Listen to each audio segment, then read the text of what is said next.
Assalamualaikum, selamat pagi. Bagaimana kabarnya hari ini? Semoga semuanya dalam keadaan sehat. Amin. Hari ini pelajaran tematik Bahasa Indonesia subtema 3 tentang pertumbuhan hewan. Sudah siap semuanya? Yuk kita mulai. Pertumbuhan ayam. Ayam adalah salah satu jenis unggas yang banyak dipelihara manusia. Manusia memelihara ayam untuk diambil manfaatnya seperti telur dan dagingnya. Ayam memiliki 2 kaki. Hewan ini bernapas dengan paru-paru. Bagian luar tubuhnya ditutupi oleh bulu. Ayam berkembang biak dengan cara bertelur. Hewan ini mengambil makanan dengan menggunakan paruhnya. Tahukah kamu tahapan pertumbuhan ayam? Pertumbuhan ayam dimulai dari telur yang menetas menjadi anak ayam, kemudian tumbuh dan berkembang menjadi dewasa. Kalian bisa lihat gambarnya ya. Sekarang kita buka buku paket halaman 91. Marilah semuanya dengarkan cerita berikut ini. Bermain bersama kelinci.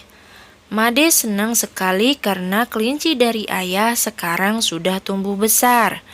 Kelinci itu diberi nama Rabbit. Rabbit tumbuh besar karena Made merawatnya dengan baik. Rabbit diberi makan, minum, dan vitamin. Kandangnya pun selalu dibersihkan. Sore itu, Made memanggil Rabbit. Rabbit datang dengan melompat-lompat. Kedua kaki belakangnya yang panjang mengikuti lompatan kedua kaki depannya yang lebih pendek. Kepalanya yang kecil dan kedua telinganya yang panjang ditegakkan. Rabbit senang melihat Made memberikan wortel. Wajahnya terlihat lucu, hidungnya bergerak-gerak, membuat beberapa helai bulu kumisnya ikut bergerak. Rabbit pun memakan wortel pemberian Made. Yuk, sekarang kalian siapkan alat tulisnya. Kita isi bareng-bareng ya. Ayo mencari tahu. Kelinci berkembang biak dengan cara? Ya, betul, melahirkan. Yang kedua, tubuh kelinci ditumbuhi? Ya, betul, bulu. Nomor 3, kelinci bernapas dengan? Bagus sekali, paru-paru ya. Nomor 4, cara bergerak kelinci dengan? Melompat. Good. Yang terakhir, kelinci dapat tumbuh dengan baik jika diberi?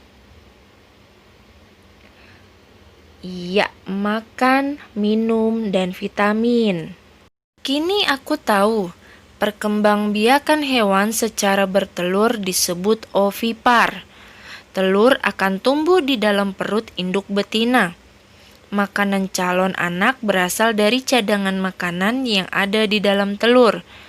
Setelah dikeluarkan, telur akan menetas. Contoh hewan yang berkembang biak secara bertelur adalah ayam, burung, katak, dan ikan. Perkembangbiakan hewan secara melahirkan disebut vivipar.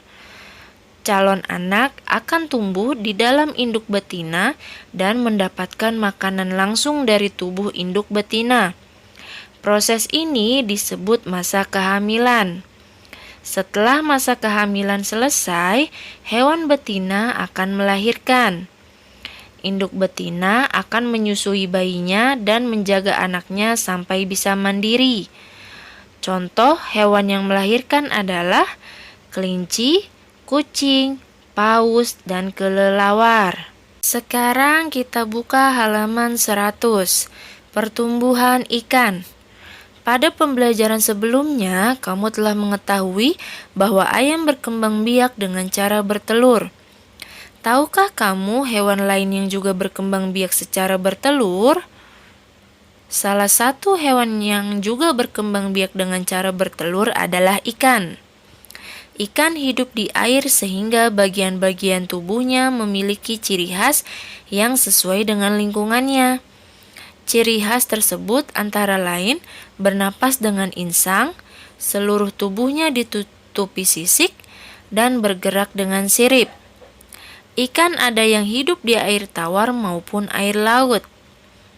Meskipun sama-sama bertelur seperti ayam, tetapi ikan dapat bertelur sampai ribuan dalam sekali waktu. Berbeda dengan ayam yang hanya bertelur beberapa butir saja.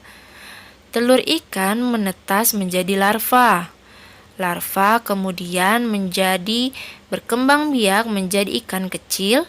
Ikan kecil tumbuh menjadi ikan dewasa. Kemudian kita lihat halaman 104, daur hidup hewan. Di halaman rumah Cika ditumbuhi berbagai macam bunga. Kupu-kupu senang hinggap pada bunga-bunga tersebut. Pada suatu pagi, beberapa ekor kupu-kupu terbang di antara bunga-bunga. Menurut kakak, kupu-kupu itu berasal dari telur yang kemudian menetas menjadi ulat.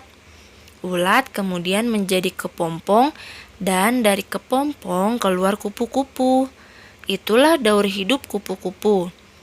Apa yang dimaksud dengan daur hidup, Kak? Tanya Cika.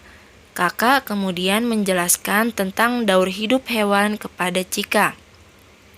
Daur hidup hewan adalah suatu proses yang menandai perkembangan suatu organisme sejak memulai hidupnya di bumi sampai bereproduksi untuk mempertahankan keberadaan jenisnya. Semua makhluk hidup mengalami siklus hidup atau daur hidup, dari lahir atau menetas kemudian tumbuh dewasa, berkembang biak hingga akhirnya mati. Begitu seterusnya hingga membentuk suatu pola yang berulang. Hewan memiliki daur hidup yang beragam. Ada hewan yang lahir atau menetas dengan bentuk mirip induknya seperti kucing dan burung. Kalian bisa lihat gambar di situ ya. Anak kucing dan burung mirip dengan induknya. Ada pula hewan yang terlahir dengan bentuk yang berbeda dari induknya dan mengalami perubahan bentuk. Contoh hewan yang mengalami perubahan bentuk pada tiap tahapan daur hidupnya adalah kupu-kupu dan lebah madu. Inilah tahapan daur hidup kupu-kupu. Kupu-kupu bertelur di daun. Setelah beberapa hari, telur akan menetas menjadi ulat atau larva. Ulat memakan daun hingga bertambah besar. Ulat berhenti makan untuk beberapa saat dan membuat lapisan yang menutupinya. Tahapan ini disebut pupa atau kepompong. Setelah 1 atau 2 hari, seekor kupu-kupu keluar dari kepompong. Begitu seterusnya hingga membentuk suatu siklus atau daur yang berulang-ulang. Sekarang kita buka halaman 109. Ayo mencari tahu. Kupu-kupu dan lebah madu adalah hewan yang mengalami perubahan bentuk pada tiap tahapan daur hidupnya. Ada 4 tahapan pertumbuhan dan perkembangan dalam daur hidupnya. Masih ingatkah kamu keempat tahapan dalam daur hidup kupu-kupu atau lebah madu? Contoh hewan lainnya yang mengalami 4 tahapan dalam daur hidupnya adalah katak. Kalian bisa lihat di situ. Ada telur, terus berubah menjadi berudu, kemudian tumbuh menjadi katak muda, lalu menjadi katak dewasa. Sekarang siapkan alat tulisnya untuk menulis. Cobalah kamu cari informasi dari orang tuamu tahapan daur hidup katak tersebut. Kemudian tuliskanlah ciri-ciri masing-masing tahapan tersebut pada tempat berikut. Nomor 1, telur ciri-cirinya berbuah banyak, bentuknya seperti mata. 2, berudu.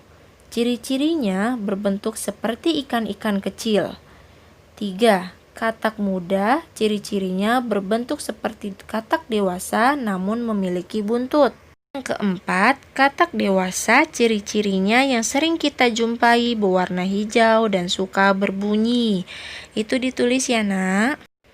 Nah, sekarang Miss Vira akan kasih tugas untuk kalian ya. Kita lihat, ayo belajar. Biasanya untuk mengajak dan menyadarkan masyarakat termasuk anak-anak akan pentingnya menjaga kebersihan dibuat informasi. Informasi dapat disampaikan secara langsung dengan tulisan atau gambar. Informasi dalam bentuk tulisan dan gambar biasanya dibuat dalam bentuk poster. Informasi yang disampaikan hendaknya menggunakan kalimat singkat tetapi mudah dipahami. Contoh, 1. Buanglah sampah pada tempatnya. 2. Hijaukan kembali bumi untuk masa depan. Perhatikan poster pencegahan demam berdarah di samping. Poster menggunakan kalimat singkat dan gambar yang menunjang sehingga tujuan informasi sampai kepada masyarakat. Nah, tugasnya membuat poster ya. Dikumpulkan hari Rabu tanggal 5 Agustus 2020. Baik, sudah cukup materi pembahasan hari ini. Semoga mudah dimengerti dan dipahami. Bagi yang masih kurang paham, silahkan bertanya ya. Terima kasih. Assalamualaikum.